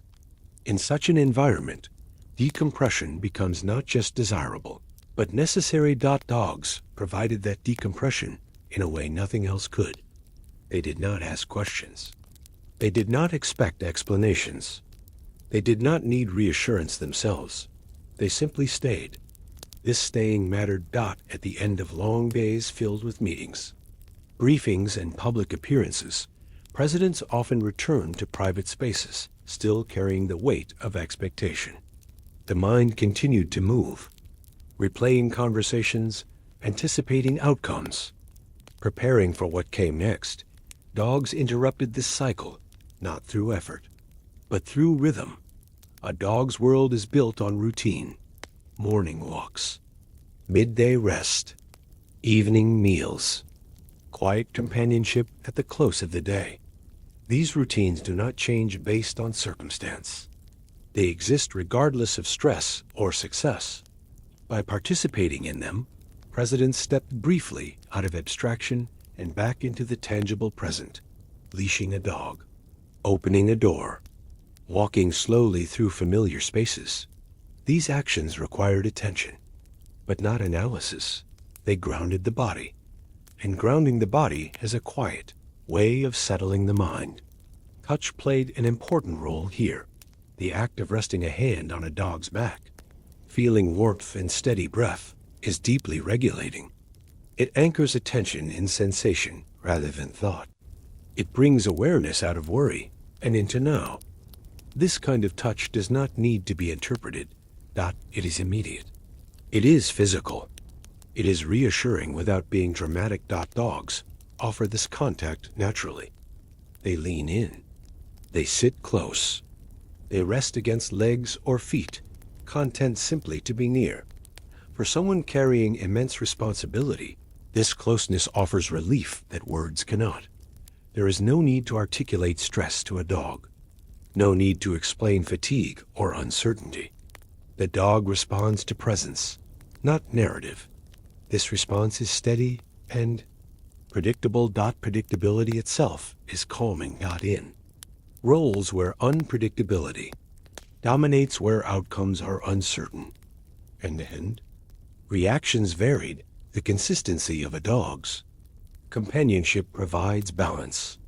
The dog reacts today much as it did yesterday. Its needs remain simple.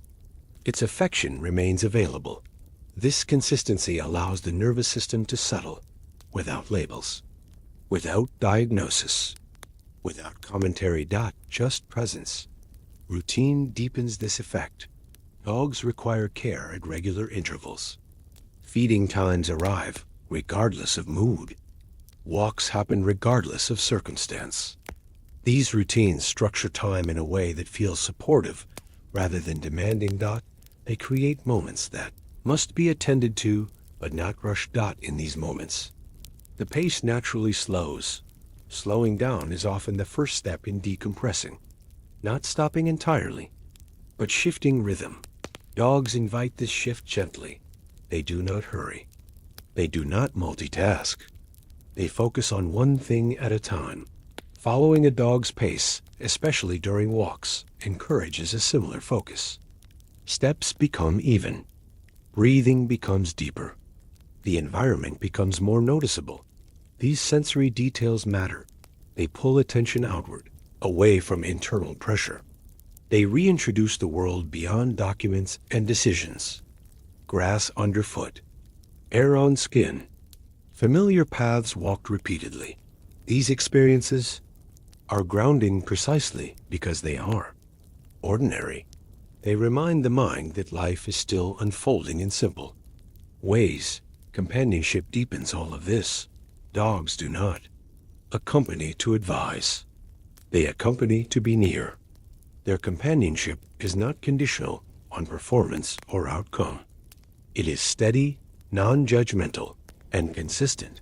This kind of companionship is rare. Most relationships in public life involve expectation of response, of alignment, of outcome. Dogs exist outside these dynamics. They are present without agenda. This presence offers a safe emotional space, a space where nothing needs to be said, a space where nothing needs to be solved, a space where rest can begin. Presidents often found themselves decompressing not through conversation, but through silence shared with a companion who required no words, sitting quietly, walking together, resting in the same room.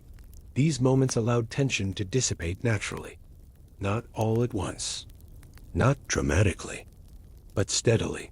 Over time, this steady release mattered. Days built on responsibility can accumulate stress subtly. Without release, that stress hardens. Dogs prevented this hardening by offering daily moments of softness. These moments were not recorded. They did not appear in schedules or transcripts.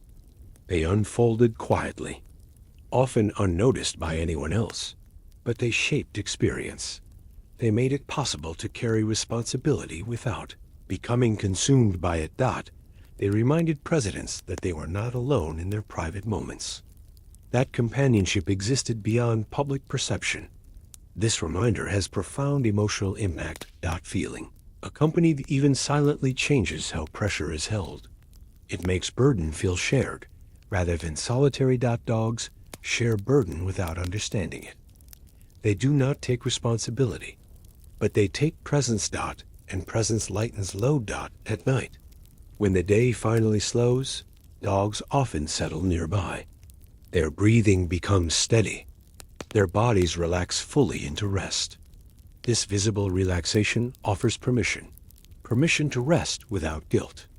Permission to release vigilance. Permission to stop thinking for a while. Seeing a companion at ease encourages the body to mirror that ease. Muscles soften. Thoughts slow. The day loosens its grip. This is therapy without words, not intervention, not instruction. Just being. Dogs did not try to fix anything. They created conditions where fixing was unnecessary. They allowed decompression to happen naturally, through routine, touch, and companionship. This kind of decompression does not erase challenges, but it makes them manageable. It restores balance. It preserves resilience. As listeners tonight, this is something you can recognize without explanation. You know the feeling of sitting quietly with someone who does not demand conversation. You know the comfort of routine. You know the grounding effect of touch that asks for nothing in return. Dogs brought all of this into the most demanding role in public life. They reminded presidents and those around them that relief does not always arrive through solutions. Sometimes it arrives through presence. As you rest now, imagine that presence. A quiet room, a familiar companion nearby, breathing slow and steady. Nothing to decide, nothing to explain, nothing to perform. Just the simple relief of being accompanied. Therapy without words does not announce itself. It unfolds gently. And sometimes it walks quietly beside you, asking only to be near, offering comfort that no document, no speech, and no explanation could ever provide. Time moves forward quietly, even when it feels fast. as the world shifted into a digital age, one shaped by screens, instant images, and constant connection. The rhythm of public life changed. News traveled more quickly. Moments were shared more widely. The distance between public figures and the public itself seemed to shrink with every photograph uploaded and every story passed along. And within this new visibility, something familiar remained: presidential dogs. They did not adapt to technology. They did not understand platforms or timelines. They did not perform for an audience. They simply continued to exist, calm, familiar, and comforting now, seen through a new lens. In earlier eras, images of presidential pets arrived slowly. They appeared in newspapers days after they were taken, or in magazines weeks later. They were moments to linger over, folded into quiet routines of reading and reflection. In the digital age, those moments arrived differently. A photograph shared online, a short clip of a dog walking across a lawn, an image of a familiar companion resting nearby. The pace was faster, but the feeling remained the same. These images did not demand attention. They offered it gently. As public life grew louder and more immediate, the quiet presence of dogs became even more meaningful. Amid rapid updates and constant commentary, a calm image of a dog beside a president created a pause, small but noticeable. People stopped scrolling. They smiled. They felt something soften. The digital age did not change why these moments resonated. It changed how widely they traveled. Photographs of presidential pets now reached millions within moments, not as headlines, but as shared glimpses. They appeared on screens in living rooms, bedrooms, offices, and late at night, when the day finally slowed. And in those moments, they served the same purpose they always had. They offered familiarity. Dogs still represented routine. They still represented home. They still represented uncomplicated presence. Seeing them in modern images reminded viewers that even as technology accelerated life, some rhythms remained unchanged. A dog still needed a walk, still rested when tired, still stayed close without expectation. These constants mattered. In a world where information never seemed to rest, the image of a resting animal carried quiet reassurance. It suggested that rest was still possible. That calm had not disappeared, had simply found new ways to be seen. Online sharing amplified this effect. People did not engage with these images through debate or analysis. They engaged through feeling, a simple reaction, a gentle comment, a moment of recognition. That looks peaceful. That feels familiar. That reminds me of home. These responses crossed boundaries. They were not about agreement or disagreement. They were about connection. Presidential dogs became part of a broader public narrative, not as symbols to interpret, but as companions to observe. Their presence added warmth to digital spaces often defined by urgency. They slowed the pace of attention, even briefly. Short videos of dogs moving through familiar spaces invited viewers to pause. The steady movement, the unhurried pace, the absence of performance. In contrast to curated messages and polished statements, these moments felt real. Dogs did not pose. They did not deliver messages. They existed naturally within the frame. This naturalness became increasingly valuable. As digital life encouraged constant engagement, the quiet authenticity of dogs offered relief. They reminded viewers that not everything needed to be optimized or explained, that some moments were complete simply by being witnessed. The familiarity of dogs also helped maintain continuity across changing administrations. Faces changed, voices changed, styles evolved, but dogs remained dogs. They slept. They followed. They waited patiently. This continuity offered a sense of stability within constant change. It suggested that while public life evolved, certain comforts endured. For many viewers, these images became part of daily rhythm. A glance at a photograph during a break, A short video before bed. A familiar presence encountered unexpectedly. These moments did not interrupt life. They fit into it. They offered emotional grounding without effort. Digital visibility also allowed these moments to feel more personal. People no longer had to wait for curated features. They encountered presidential pets as part of the ongoing flow of shared life. This immediacy made the connection feel closer, not intrusive. But warm dogs helped bridge the gap between public and private in a gentle way. They revealed not details, but atmosphere.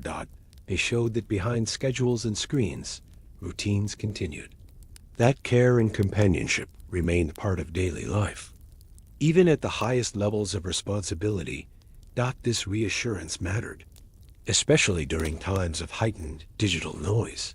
When attention felt fragmented and constant, images of calm provided contrast. They invited the mind to rest briefly, to remember a slower pace.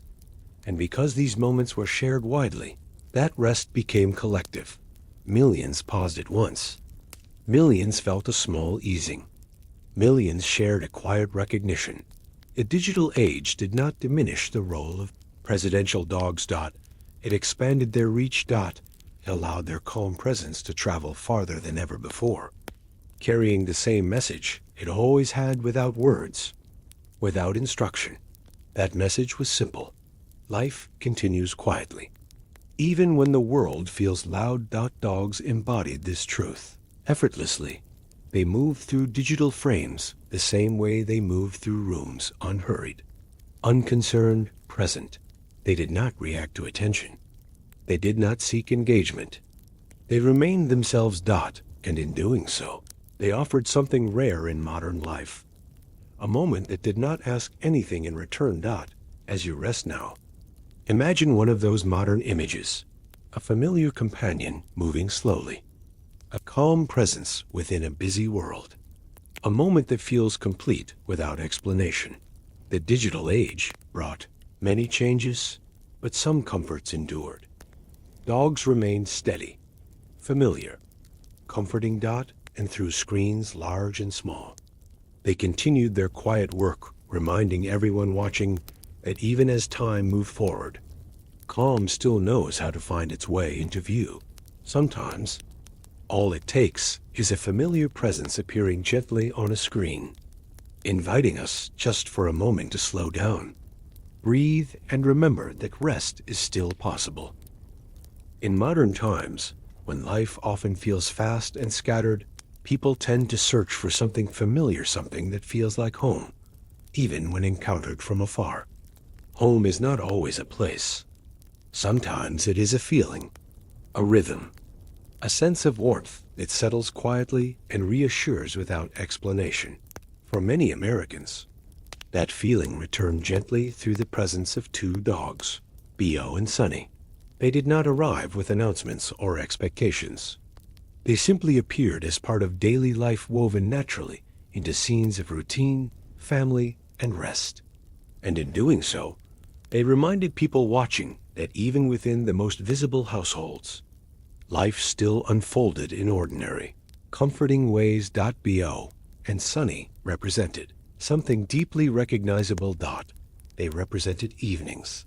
The kind of evenings where the day begins to soften around the edges, where lights grow warmer, where voices lower naturally, where the pace slows without being instructed to do so. In photographs and quiet moments shared with the public, Bo and Sunny were often seen at this time of day during walks as the sun dipped low, or resting nearby as the household settled into night. These moments carried no urgency. They offered no message. They simply showed life continuing at a human pace. Evening walks became a familiar image, not hurried, not purposeful beyond movement itself, just steps taken together, one after another. Dogs understand the importance of these walks instinctively. They are transitions, bridges between activity and rest. They mark the end of the day, not with noise, but with presence. Watching these scenes, many people felt a quiet recognition. This is how my evenings feel. This is what home looks like. That recognition mattered. It reminded viewers that routine still existed in a world that often felt overstimulated. That even in highly visible lives, there was space for repetition and simplicity. Bo. And Sonny also brought attention to the quiet rituals of family life. Not grand celebrations, but small, consistent moments. Sitting nearby while conversations unfolded. Waiting patiently during bedtime routines. Settling into familiar spots once the house grew still. Dogs are natural participants in these rituals. They do not lead them. They do not interrupt them. They simply join at bedtime. Dogs often sense the shift before anyone else does. The energy changes. The lights dim. The pace slows. They find their places near doorways, beside beds, on familiar rugs and rest. This rest communicates something powerful. It signals safety. It signals completion. It signals that the day is done. Images of Bo and Sonny during these quieter hours projected that same sense outward. They suggested that no matter how visible a household might be, it still followed the same rhythms as countless others across the country. Dinner, conversation, evening calm, sleep. These rhythms are universal. They are the foundation of family life, regardless of setting. Seeing them reflected so clearly created comfort without effort. Bo. And Sonny also reinforced warmth through their interactions. Dogs naturally seek closeness. They lean in. They sit nearby. They rest against those they trust. These behaviors require no explanation, yet they communicate belonging clearly. Belonging is central to the feeling of home. Watching these moments, people did not feel like outsiders. They felt included. Not because details were shared, but because the emotions were familiar. A dog resting at someone's feet is a universal image. A dog following along during an evening walk feels instantly recognizable. A dog waiting patiently as a family settles into rest feels deeply comforting. These scenes carried warmth, precisely because they were unremarkable. They were not staged to impress. They were not designed to persuade. They were simply part of life, and that simplicity allowed people to relax into them. In a time when much of life is filtered through screens, authenticity becomes especially valuable. Bo and Sonny did not perform. They behaved as dogs always do, sometimes alert, sometimes sleepy, always present. This presence made the moments feel real. People trusted what they saw because it matched their own experiences. Dogs behave the same way in small apartments and large homes. Their needs do not change with circumstance. They want companionship. They want routine. They want a place to rest. Seeing those needs met reinforced the idea that care and warmth were still central values. Family life, after all, is built on care. Care shown through consistency. Care shown through shared time. Care shown through attention given without expectation. Dogs reflect this care naturally. They require it, and they return it through loyalty and presence. Bo. And Sonny embodied this exchange quietly. They showed that warmth did not need to be announced. That family life did not need to be explained. That home could be felt even through a photograph or a brief glimpse. For many viewers, these images became part of their own evening routines. A quick look before winding down. A moment of calm before sleep. A reminder that life, at its best, moves gently toward rest. These moments did not excite. They soothed. They projected a sense of stability outward, offering reassurance during times when many people felt disconnected or rushed. Bo. And Sonny helped restore a feeling that sometimes gets lost in modern life. The idea that home is not about perfection or presentation. It is about rhythm. It is about familiar footsteps at the end of the day. It is about quiet companionship. It is about knowing where you belong. As dogs, Bo and Sonny did not need to symbolize this. They lived it. They walked when it was time to walk. They rested when it was time to rest. They stayed close because closeness felt right. In doing so, they reminded people watching that these simple patterns still mattered, that family life still had meaning, that routine still had value, that warmth could still be felt, even at a distance. As you listen tonight, imagine one of those evenings. The day has faded. The house is quieter.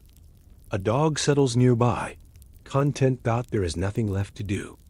Nothing left to prove. Only the gentle transition into rest. Bo and Sunny, in their quiet way, brought that feeling into view. They did not speak. They did not perform. They simply existed within the rhythms of family life. And in doing so, they offered something deeply comforting, a reminder that no matter how modern the world becomes, the feeling of home still arrives the same way it always has, softly, familiar, and ready to carry us gently toward sleep. There are many things in American life that ask people to choose sides. Opinions form quickly. Words become charged. Even simple conversations can carry an undercurrent of tension, shaped by the feeling that every subject belongs to one viewpoint or another. Over time, this constant sense of alignment can become tiring mentally, emotionally, quietly exhausting. And yet, there are still a few presences that exist outside all of that. Dogs are one of them. Dogs do not recognize divisions. They do not respond to labels or affiliations. They do not adjust their affection based on beliefs or opinions. They move through the world guided by familiarity, kindness, and routine.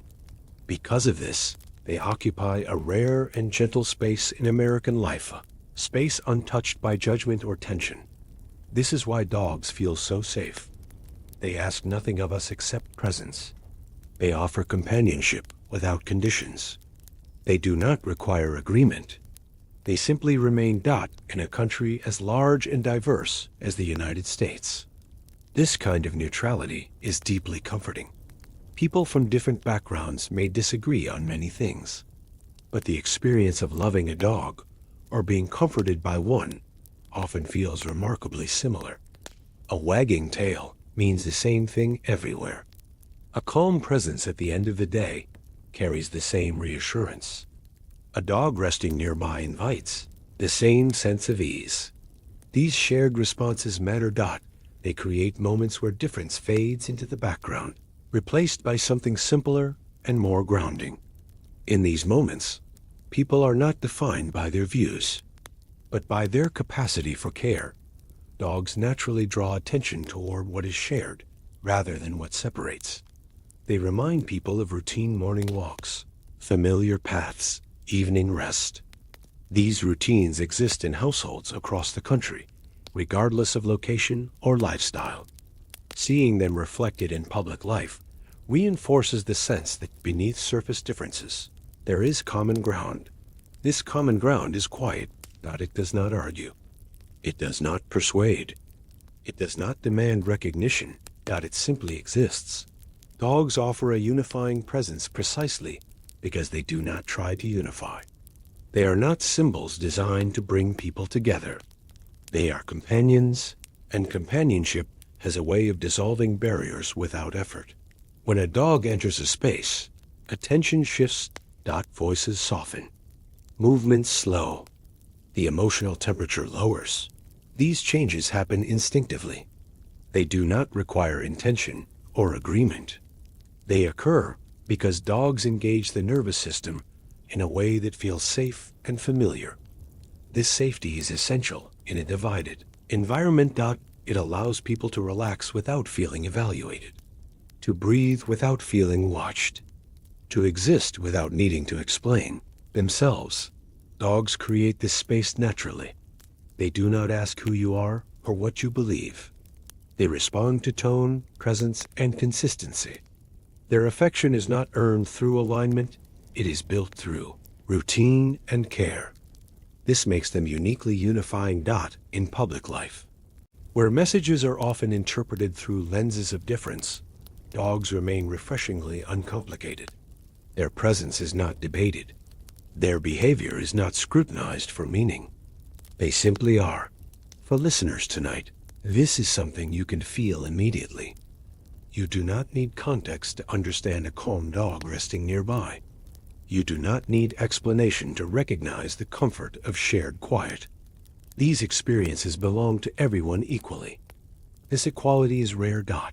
It offers a break from the constant need to categorize and respond.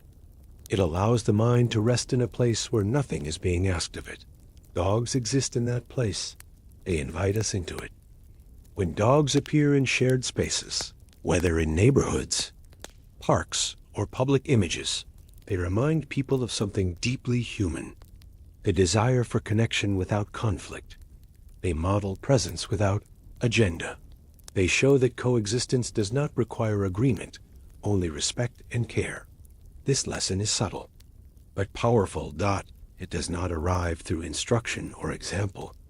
It arrives through feeling, through the way a dog settles near unfamiliar people without concern, through the way attention naturally gathers around calm rather than tension. In these moments, division loses its grip, not because it is resolved, but because it is temporarily irrelevant. Dogs create moments where people can simply be together quietly, peacefully, without needing to define themselves. These moments matter. They offer relief from constant categorization. They allow identity to soften. They remind people that beneath layers of belief and opinion, there is a shared capacity for calm and affection. This is why dogs feel like a refuge, that they offer a space where listeners can relax without judgment, where nothing needs to be defended or explained, where the mind can settle into something neutral and kind. In the context of a sleep story, this neutrality is especially important, that it allows the listener to let go of vigilance, to release tension held unconsciously throughout the day, to rest in a presence that does not evaluate or demand. Dogs are ideal companions for this kind of rest. They do not challenge. They do not provoke. They do not divide. They remain across differences, across generations, across changes in the world. Dogs continue to offer the same thing they always have: steady companionship and uncomplicated warmth. This steadiness becomes a shared language, a language spoken through quiet moments, through routine, through presence. It is a language everyone understands. As you listen now, imagine a space free of labels and expectations, a space where you are not asked to choose or respond, a space where calm exists without explanation, a space where presence is enough. That space feels familiar because it is. It is the space dogs create wherever they go. Animals beyond division remind us of something essential. That connection does not always come from agreement. That peace does not always come from resolution.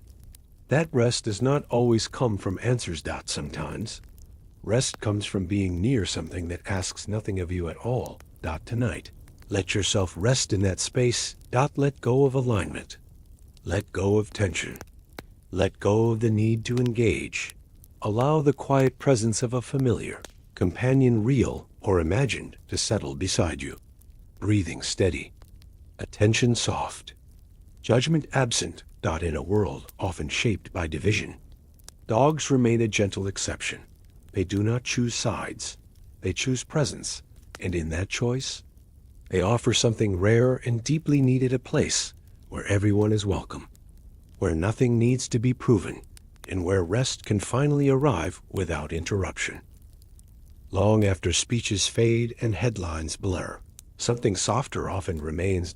Ask people what they remember most clearly about certain eras, and the answers are rarely precise. Dates slip away. Exact phrases dissolve. Even major events begin to merge into one another with time. But alongside these fading details, something unexpected often stays vivid. A dog, a familiar name, a gentle image, a feeling that returns before facts do. In many chapters of American history, people remember the dogs almost as clearly as the presidents themselves. Not because the dogs held power, but because they held feeling. They became emotional bookmarks, quiet markers, placed between the pages of time, helping people remember not just what happened, but how an era felt. This kind of memory works differently. It is not analytical. It is not chronological. It is emotional. When people recall a president alongside a dog, they are not recalling policy or debate. They are recalling warmth, familiarity, a sense of steadiness that existed alongside uncertainty. Dogs anchor memory because they anchor emotion. Human memory is shaped less by information than by feeling. We remember how moments made us feel long after we forget the details of what was said or decided. Dogs, by their nature, evoke feeling easily and consistently. They do not overwhelm the senses. They calm them. They soften the edges of experience. This is why dogs linger in memory. They appear at moments of rest rather than conflict, at pauses rather than peaks. They occupy the spaces between events, the spaces where emotion settles and meaning quietly forms. For many Americans, recalling a presidential dog brings back an entire atmosphere, a time when evenings felt quieter, a time when routines felt dependable, a time remembered not for urgency, but for reassurance. These memories are not precise, and they do not need to be. They are felt. Dogs become shorthand for eras. They stand in for moods and textures rather than timelines. A particular dog might remind someone of evenings listening to the radio, or mornings reading the paper, or moments when life felt slower and more grounded. In this way, dogs become part of the emotional architecture of history. They help people orient themselves in memory. They provide a reference point that is not intellectual, but sensory and emotional. This is why dogs are remembered alongside presidents, not beneath them. They do not compete for attention. They complement it. They humanize memory. When people recall a dog from a particular presidency, they are often recalling the feeling that leadership felt approachable, familiar, or steady during that time. The dog becomes a symbol not of authority, but of presence. Presence is easier to remember than argument. It leaves a gentler imprint. Dogs leave that imprint naturally. They do not ask to be remembered. They do not try to define a moment. They simply exist within it. And because of that, they are woven into memory in a way that feels organic and lasting. These emotional bookmarks help people navigate the past without being overwhelmed by it. History can feel heavy when remembered only through conflict and consequence. Dogs offer a different entry point, one that allows people to revisit eras without reliving tension. They remind people that even during challenging times, calm moments existed, that care and routine continued, that life was not defined solely by difficulty. This reminder matters. It allows memory to be balanced rather than burdened. For listeners tonight, this balance is especially important. As the mind slows, it naturally drifts toward memory. When those memories are anchored by feeling rather than stress, rest comes more easily. Dogs help memory soften. They invite recollection without reactivation. They allow people to remember eras not for what was fought over, but for what was felt. A sense of steadiness, a sense of warmth, a sense of quiet companionship. These feelings linger longer than words ever could. Words demand interpretation. Feelings simply return. Dogs are carriers of feeling.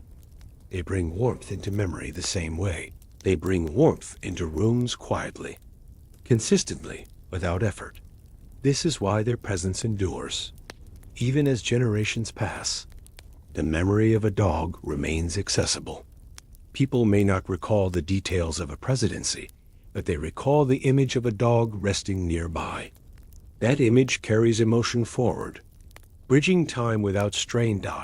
It tells the nervous system, even years later, that this memory is safe to visit, that it will not demand reaction or judgment, that it will simply be. In this way, dogs become guardians of memory. They protect it from becoming too sharp, or too heavy. They keep it grounded in something human and kind. When people think back on certain eras, they may not remember exact words spoken or decisions made, but they remember how it felt to see a leader pause with a dog, to witness a moment of calm shared publicly. Those moments mattered. They created emotional continuity in a world of change. They gave people something to hold on to that was not fragile or divisive. They gave history a softer texture. As you listen now, imagine opening a book of memories. Not a book filled with dates and arguments, but one filled with moments of presence. Moments where time slowed. Moments where calm existed alongside responsibility. In that book, dogs appear quietly at the margins. They do not dominate the page. They do not interrupt the story. They simply mark where feeling lives. They are the places your mind naturally returns to when it seeks comfort rather than information. These are the memories that linger longer than words. They stay because they are gentle. They stay because they are familiar. They stay because they remind us that history is not only something that happens, it is something that is felt. Tonight, let yourself rest with that idea. Let memory soften. Let feeling guide rather than fact. Let the quiet presence of familiar companions drift through your thoughts without urgency. Dogs have always known how to stay, and because they stay, they help us remember not the noise of history, but its calm, the warmth, the steadiness, the feeling of being quietly accompanied through time. As the story gently turns toward its end, it does not hurry. There is no need to rush forward, no urgency to explain what comes next. The future, like sleep, arrives best when it is allowed to approach slowly without noise, without demand. Imagine a time not far from now. The day has drawn to a close. The sun lowers itself behind familiar outlines of buildings and trees. Light softens, stretching long shadows across paths that have been walked for generations. Somewhere within the most powerful places in the country, the pace eases, and a dog waits by the door. This image does not belong to one era or one name. It is timeless. It has appeared before, and it will appear again. A future president unnamed, unimportant for now, steps outside at dusk, a leash held loosely, footsteps unhurried. There are no cameras, no announcements, no audience. Just the quiet continuation of routine. The dog walks ahead, pausing now and then to notice what the day has left behind. The human follows, breathing a little more deeply, shoulders settling as the rhythm of walking takes over. With each step, the noise of responsibility fades just enough to make room for something else. Presence. The future often feels loud when imagined, filled with change, speed, and expectation. But beneath all of that, the same gentle patterns persist. Dogs still need walking. Evenings still arrive. The body still recognizes dusk as a signal to slow. This recognition matters. It tells us that no matter how the world evolves, certain rhythms remain dependable. They exist outside innovation and progress. They belong to life itself. In the future, just as in the past, dogs will continue to move through powerful spaces quietly. They will nap during long days. They will wait patiently as conversations unfold. They will rest nearby as lights dim and voices lower. They will not know they are in important places. They will know only that they are with someone familiar. And that familiarity will continue to soften even the most demanding roles. Imagine future evenings inside great rooms filled with history. The work of the day is done. Papers are set aside. The air shifts. Somewhere nearby, a dog curls into a familiar position, breathing evenly. The room changes, not because power disappears, but because calm enters. Calm does not erase responsibility. It supports it. It allows the weight of decision-making to rest without pressing constantly. It creates space where reflection can occur naturally, without effort. Dogs will continue to create this space without intention. They will not be taught how. They will not be instructed. They will simply be themselves. This is their quiet gift. As time moves forward, the presence of dogs will continue to remind leaders and those watching that life does not exist solely in moments of action. It exists in pauses, in routines, in the steady companionship that asks nothing in return. These reminders will matter even more in a world that grows increasingly complex. When information travels instantly and attention is pulled in many directions, the need for grounding becomes essential. Dogs offer grounding without explanation. They invite the body to slow, the breath to deepen, the mind to settle. They will do this in the future just as they have always done. Walking at dusk will remain a ritual, a moment when the day loosens its grip, when light fades gently rather than abruptly, when movement becomes rhythmic and thoughts soften into background. In these moments, the future will feel less uncertain. Not because everything is known, but because something familiar remains. Dogs will continue to anchor powerful lives to ordinary rhythms. They will continue to insist gently on walks, meals, rest. They will continue to bring warmth into rooms shaped by responsibility. They will continue to exist outside expectation. And that is why they will always matter. The future does not need to be imagined as loud or overwhelming. It can be imagined as steady, as grounded, as carrying forward the same quiet comforts that have always existed alongside power. As this story draws to a close, allow yourself to rest with that image. A path at dusk, footsteps moving slowly, a calm presence walking beside you. There is nothing to decide, nothing to resolve, nothing to prepare for. Just the gentle unfolding of evening. Even in powerful places, calm has always found a way to exist. It has moved softly through halls. It has rested quietly in corners. It has waited patiently through long days, and it will continue to do so tomorrow, and the day after, and far into the future. Tonight, let yourself join that quiet continuity. Let your thoughts slow the way evening light fades. Let your breathing follow the rhythm of an unhurried walk. Let the sense of companionship, real or imagined, settle nearby. The future does not need to be held tightly. It will arrive gently. Just as it always has, with calm walking softly beside power, with routine offering reassurance, with quiet companions reminding us that rest has always belonged, even in the most important places. And now, there is nothing left to do, only to rest.